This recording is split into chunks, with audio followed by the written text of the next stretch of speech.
अरे भाई साहब, जहां आप जाने की बात कर रहे हैं वहां ऑटो नहीं जा सकती। वो रास्ता काफी ज्यादा खराब है। अरे भैया, पैसे ज्यादा ले लेना छोड़ देना। इतनी रात में अब क्या इतनी दूर पैदल जाएंगे? अगर रास्ता सही होता तो मैं आपको छोड़ देता, मना नहीं करता। पर जब रास्ता ही खराब है तो क्या कर सकता हूँ। अरे भैया, झूठ मत बोलो। मुझे पता है आप उस रास्ते से क्यों नहीं जा रहे हो। अच्छा मैडम बताइए, मैं क्यों नहीं जा रहा। क्योंकि जिस रास्ते की बात कर रहे हो आप, उसी रास्ते में एक जंगल पड़ता है, इसलिए आप इतना बहाना बना रहे हो। अरे भाई साहब, डर किस बात का? उस रास्ते से हम कई बार आ चुके हैं। आप उस रास्ते से दिन में आए हो ना, रात में तो नहीं गए। दिन में आते हो तो पता नहीं चलता। अरे भैया, आप तो काफी डरपोक निकले। अरे मैडम जी, आपके साथ कोई दुर्घटना नहीं घटी ना, इसलिए आप ऐसा बोल रही हो। बातें तो काफी अच्छी बना लेते हो आप। आपको जैसा लगे मैडम। अरे अंकल, क्या आप इतने बड़े होकर डर रहे हो और मैं इतनी छोटी होकर नहीं डर रही। अच्छा गुड़िया, आप नहीं डरती, अच्छी बात है। अरे भाई साहब, जंगल से पहले ही उतार देना। नहीं भैया, आप मेरे पैसे दीजिए, मैं जा रहा हूँ। दे दो इनके पैसे। बहस करने का कोई फायदा नहीं है। कुछ देर बाद वहां से ऑटो वाला चला जाता है और रात के 12 बज रहे थे। मौसम भी खराब होने लगा था। हम पैदल ही चलते हैं क्योंकि उस रास्ते पर एक भी ऑटो नहीं आती। हे भगवान, अब इतनी दूर पैदल जाना पड़ेगा क्या?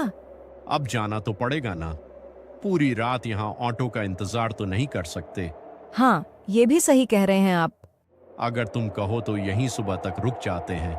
पापा, सुबह तक कौन रुकेगा इस रोड पर? मौसम भी खराब हो रहा है अब तो। मौसम भी धीरे धीरे खराब हो रहा है।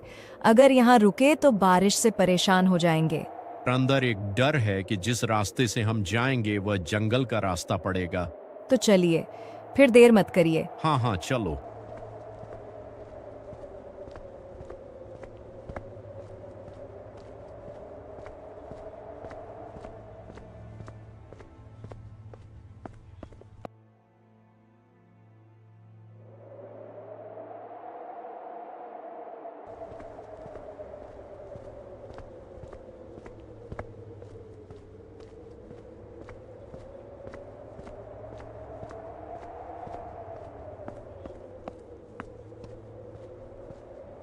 जब वो मुख्य रोड पर खड़े थे, उन्होंने देखा कि रोड बिल्कुल सीधी थी। देखो, यही रास्ता है जिसकी हम बात कर रहे थे। अगर इस पर जाएंगे तो सुबह हो जाएगी।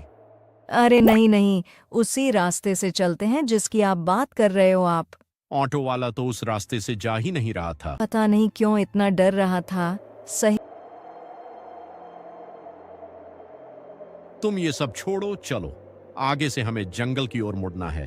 दोनों हाईवे के रास्ते न जाकर जंगल के रास्ते निकल गए।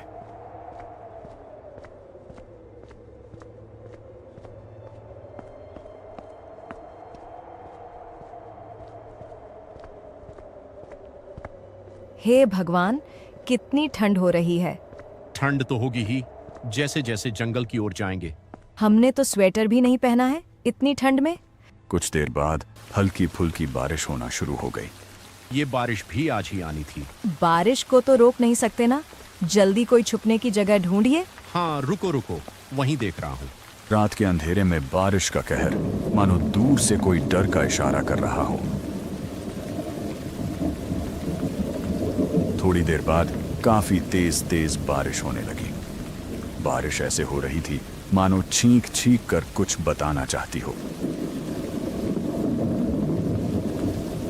अरे, ये बारिश कितनी तेज हो रही है। ऐसा लग रहा है कि पूरी रात बारिश होगी। अगर ऐसी बारिश होती रही तो हम रात भर के लिए यहीं फंस जाएंगे और यहाँ से सुबह ही निकल पाएंगे। अरे फिक्र मत करो, ये जंगल की बारिश है, आती है और तुरंत चली जाती है। कर तो नहीं लग रहा कि ये बारिश इतनी जल्दी जाने वाली है। अब क्या ही कर सकते हैं। अगर बारिश नहीं रुकी तो रात यहीं गुजारनी पड़ेगी। कैसी बात कर रहे हैं? यहाँ पर हम बीमार पड़ जाएंगे। एक तो ठंड, ऊपर से ये बारिश। रात के 1 बजे थे, पर बारिश का कहर बिल्कुल भी कम नहीं हुआ था। अब लगता है फंस गए हैं। आज की रात यहीं खड़े होकर गुजारेंगे। मैंने आपको पहले ही कहा था कि सुबह ही निकलते। हे भगवान, मुझे क्या पता था कि वो ऑटो वाला गांव के रास्ते से जाने को मना कर देगा।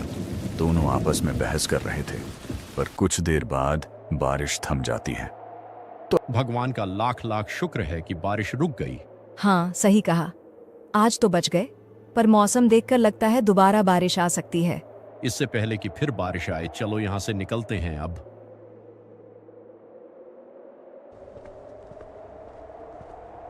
तीनों रात के अंधेरे में चले जा रहे थे। कुछ देर चलने के बाद दूर से कोई आता हुआ दिखाई दिया। अरे, इतने घने जंगल में ये कौन आ रहा है? लगता है लकड़हारा होगा, चलो इससे मदद मांगते हैं।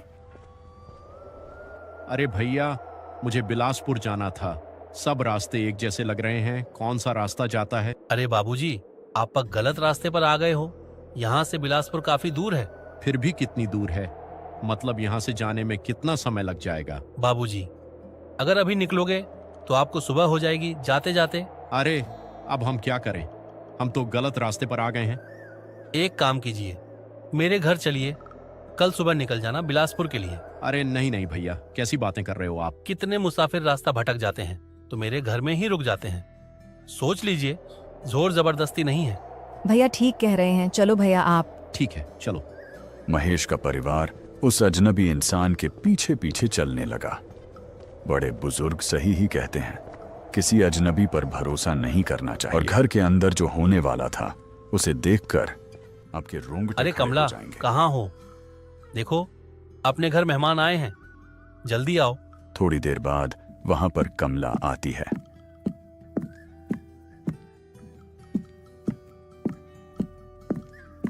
अरे ये कौन है जी? कमला, ये अपने गांव की ओर जा रहे थे।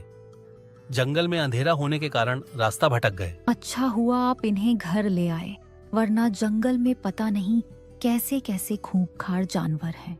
हाँ दीदी, अच्छा हुआ भैया मिल गए, वरना पता नहीं हम जंगल में कैसे रह पाते। हाँ, ये तो है। हमारे घर कितने मुसाफिर आ चुके हैं और यहाँ पर उन्होंने रात गुजार रखी है। वैसे दी, आप इस जंगल में क्यों रहते हो? मैं यहाँ लकड़ियां काटता हूँ और शहर में बेचता हूँ।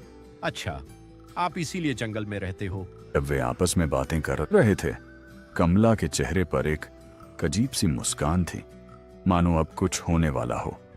वैसे आपकी बेटी बहुत प्यारी है। इसका नाम अंजलि है। इसी को अस्पताल लेकर गया था, तभी इतना लेट हो गया। अरे भाई, आपकी बिटिया को क्या हुआ है? ठीक तो है ना? अब घबराने की कोई बात नहीं है, बस थोड़ा सा शरीर में दिक्कत था, दवाई से ठीक हो जाएगी। खड़ी खड़ी मुंह ही देखती रहोगी या कुछ खाने के लिए भी लाओगी? ठीक है जी, अभी लाती हूँ। अरे नहीं दीदी, रहने दो। आपने हमारी इतनी मदद की है, क्या वो कम है? भैया, हमारे घर जितने भी मुसाफिर आते हैं वो मेरे हाथ का खाना जरूर खाते हैं। एक बार खाकर तो देखिए, भूल नहीं पाएंगे आप। ठीक है दीदी, थोड़ा सा निकाल देना बस। ठीक है, आप लोग बैठिए, मैं खाना निकाल देती हूँ। चलिए, आप लोग बैठिए जब तक खाना आ रहा है। सभी नीचे बैठकर खाना खाने लगे। सब बड़े मजे से खा रहे थे, लेकिन कमला के चेहरे पर एक रहस्यमयी झलक साफ दिखाई दे रही थी। खाना तो काफी स्वादिष्ट था दीदी। ऐसा खाना तो मैंने अपनी जिंदगी में कभी नहीं खाया। खा ही नहीं पाओगे, क्योंकि मेरे अलावा कोई ऐसा खाना बनाता ही नहीं है। ऐसा खाना मैंने भी कभी नहीं खाया। वैसे दीदी, एक बात बोलूं, बुरा तो नहीं मानोगी? हाँ, बोलिए बोलिए। क्या आपके एक भी बच्चा नहीं है? बच्चे तो होते हैं पर तुरंत मर जाते हैं। ये सुनकर महेश चौंक जाता है। तभी वो अजनबी इंसान बोलता है, अरे ये सब बातें छोड़िए, चलिए आप लोग दूसरे कमरे में सोने चलिए। आप लोग कहाँ सोएंगे? कोई दिक्कत तो नहीं होगी ना? अरे नहीं नहीं भैया साहब, बिल्कुल भी दिक्कत नहीं होगी, आप फिक्र मत कीजिए।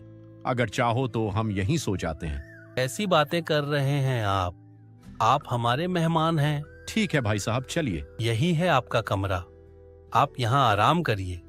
आपका बहुत बहुत धन्यवाद। अरे कोई नहीं भैया साहब, आप आराम करिए, अब हम भी सोने चलते हैं। अच्छा हुआ ये भला इंसान हमें मिल गया, वरना पता नहीं हमारा क्या होता। हो गई तो चलिए आराम कर लीजिए। हाँ हाँ चलो, काफी रात हो गई है, कल सुबह आराम से निकलेंगे। थोड़ी देर बाद तीनों चटाई पर सो जाते हैं।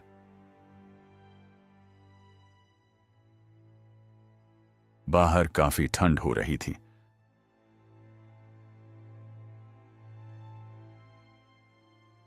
और अंदर सब गहरी नींद में सो चुके थे।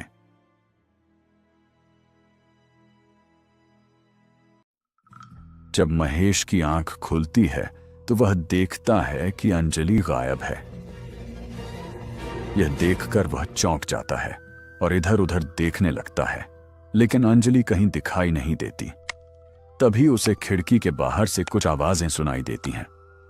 जब वह वहां से झांक कर देखता है तो उसके पैरों तले मानो जमीन खिसक जाती है। उसकी बेटी जमीन पर बेहोश पड़ी होती है और उसके आसपास तंत्र मंत्र से जुड़ा सामान बिखरा पड़ा होता है। वह जल्दी से काव्या को उठाता है।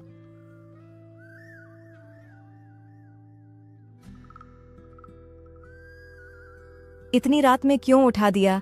और ये अंजलि कहाँ है? अब हम बुरी तरह फंस चुके हैं काव्या। ये कैसी बात कर रहे हैं आप? क्या हुआ है? तुम इधर आओ, मैं तुम्हें कुछ दिखाता हूँ। जब काव्या खिड़की के पास आकर देखती है तो वह भी यह नजारा देखकर हैरान हो जाती है। हे भगवान, ये सब क्या कर रहे हैं? जल्दी चलो बाहर। ये बहादुरी दिखाने का समय नहीं है, ये दिमाग लगाने का समय है। ये क्या बोल रहे हैं आप? अपनी बेटी को ऐसे ही छोड़ दूं? तुम यहाँ से पहले दूर जाओ और किसी से मदद लेकर आओ। अगर साथ जाएंगे तो फंस जाएंगे। इतनी रात में मैं कहाँ जाऊं? कोशिश तो कर सकती हो ना। ठीक है।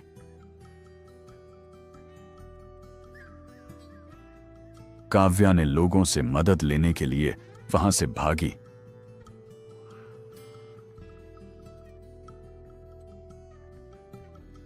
और महेश अपनी बेटी अंजलि को बचाने के लिए जाने लगा। ये सब तुम क्या कर रहे हो मेरी बेटी के साथ? ये सब तुरंत बंद करो। आने की कोशिश मत करना, वरना तू भी नहीं बचेगा। मेरी बेटी को जाने दो, वरना मुझसे बुरा कोई नहीं होगा। तभी तांत्रिक मंत्र पढ़ना शुरू कर देता है। जैसे ही मंत्र पढ़े जाते हैं, एक चमकती हुई अदृश्य चीज महेश की ओर आती है और उसे जमीन पर गिरा देती है। बोला था ना दूर रह, अभी तुझे मेरी शक्तियों के बारे में नहीं पता। और दूसरी तरफ काव्या को दूर कुछ किसान दिखे जो खेतों की रखवाली कर रहे थे। चाचा, मेरी मदद करो, मेरी बेटी खतरे में है, वो मार देंगे। क्या हुआ? इतनी रात को तुम्हारी बेटी के साथ? वो मार देंगे, जल्दी चलिए, वरना मेरे पति और बेटी को वो मार देंगे। ठीक है, चलो, हम तुम्हारी बेटी और पति पर एक भी आंच नहीं आने देंगे। गांव वाले काव्या के पीछे पीछे जाने लगे।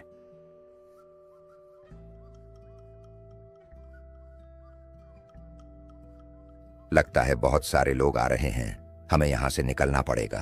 तो बहुत सारे लोग हैं, चलो अब यहाँ से भागते हैं। जब वे लोग गांव वालों को आते हुए देखते हैं तो वहां से भागने लगते हैं।